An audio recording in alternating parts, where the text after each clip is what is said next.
Destination Wallonie, tout pour s'évader. Faites le plein d'idées sur visitewallonia.be.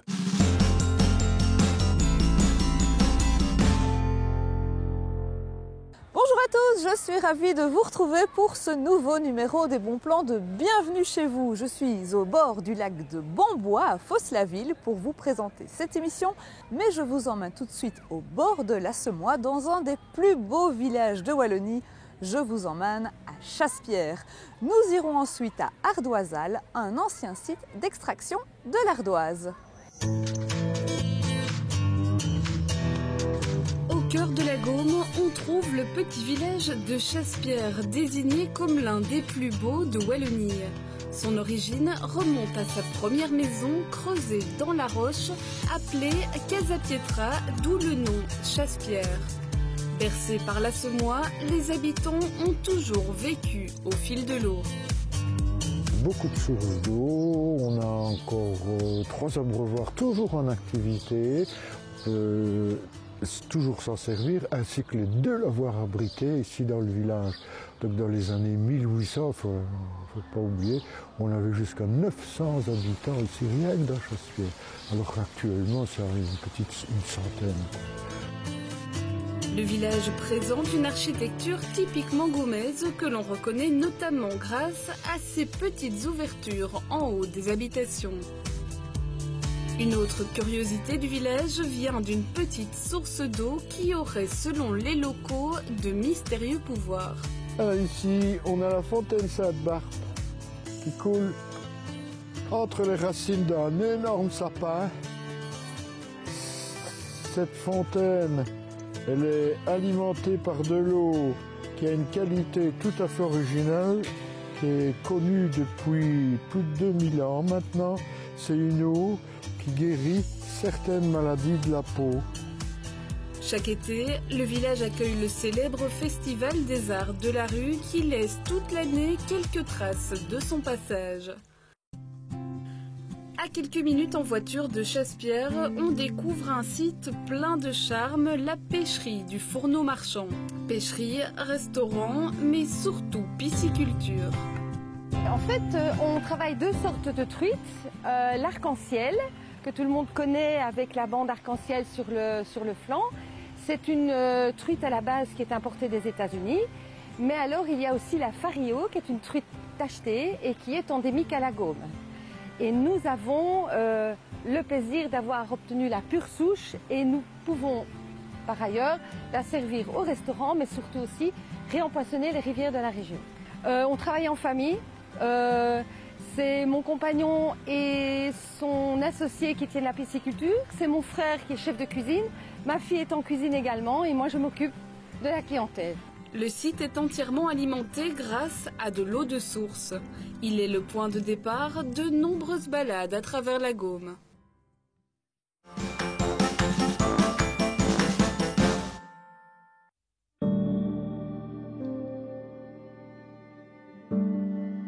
L'extraction de l'ardoise fait partie intégrante du patrimoine de la vallée de la Semois. Dans ces mines, de nombreuses générations de travailleurs se sont succédés afin d'extraire la célèbre pierre bleue utilisée dans la construction de nombreuses maisons.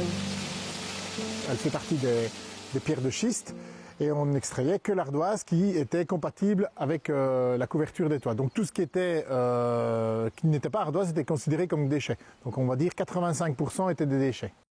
Fermée en 1947, la mine a aujourd'hui été transformée en un musée, véritable témoin de l'industrie locale à l'époque. Maintenant, c'était des gars qui étaient relativement courageux parce que les porteurs portaient jusqu'à des pierres de 120, ils avaient des assurances jusqu'à 250 kg. Les conditions de travail, ils travaillaient dans 85% d'humidité, plus la poussière, donc il y avait la silicose comme dans toutes les mines, plus l'éclairage, en fait, ils travaillaient avec des mines, avec des lampes, où il y avait du carbure de calcium sur lequel goûtait de l'eau et qui créait un gaz. Et ils se sont rendus compte, en fait, après, avec le temps, que le gaz est toxique aussi. La visite de la mine dure une petite heure et permet aux visiteurs d'explorer des centaines de mètres de galeries sous la roche. C'est l'identité de notre région, de Halle. Il faut savoir quand même que sur le territoire ici, entre Halle et Rochaud, il y a 14 mines. Alors ici, il y en a déjà 3. Celle-ci, c'est celle Nancrête, c'est celle qui est visitée. Il y en a une toute petite là-bas qui s'appelle Espérance. Et au total, les autres sont répartis ça et là dans les bois.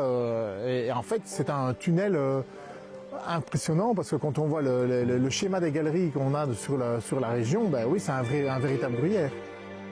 Depuis quelques années, une partie de l'exploitation a repris vie et vise désormais à revaloriser les déchets de roche. Le site d'Ardoiselle se situe sur les hauteurs de la Semois, une région propice à la découverte et au ressourcement. Oui, mais la Semois elle traverse tout le pays de Bouillon en Ardennes, donc de Herbemont jusqu'à Vresse, avant de repartir sur la France et de se jeter dans la Meuse à Monthermé. Donc la Semois, c'est vraiment la colonne vertébrale de la région, c'est elle qui a façonné les vallées et les paysages. C'est grâce à elle qu'on a toute une série de magnifiques points de vue qui jalonnent nos promenades. Mais c'est aussi, la Semois, c'est aussi une série d'activités, le kayak, la baignade et tout ce qui est lié au plaisir aquatique.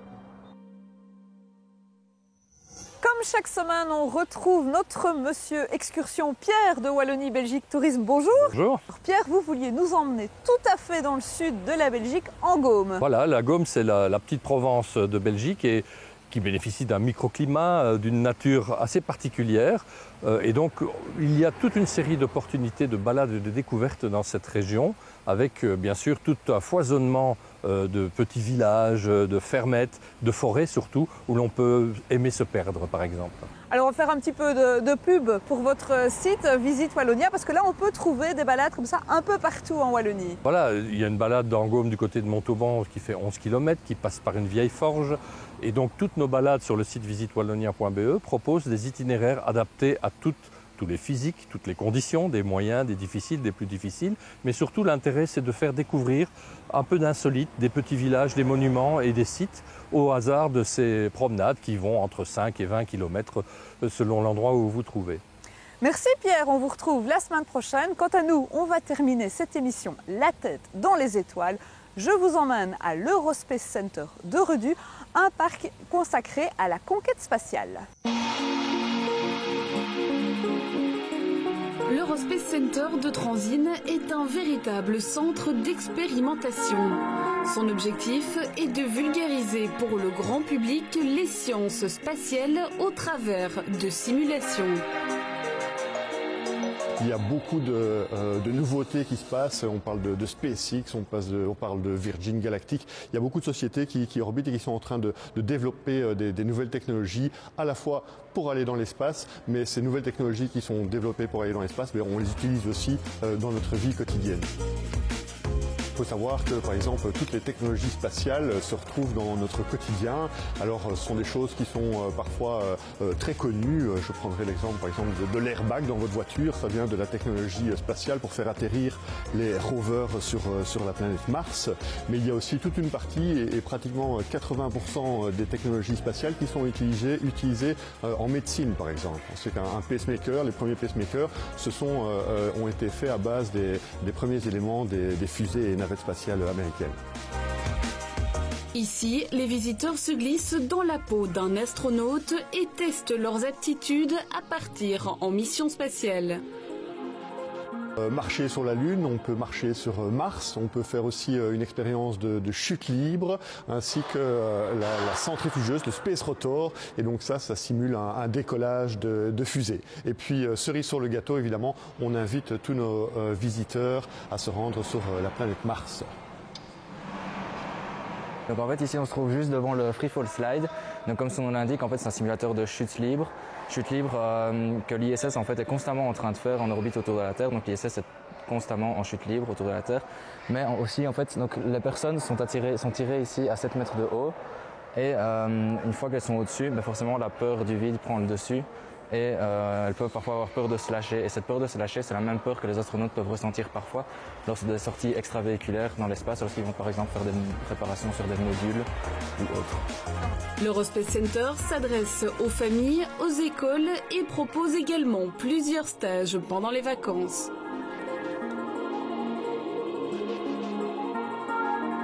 Ici, c'est vraiment dédié à tout le monde, donc un petit peu comme Tintin, on est même au-delà des 77 ans, donc il n'y a pas d'âge pour rêver d'espace, évidemment.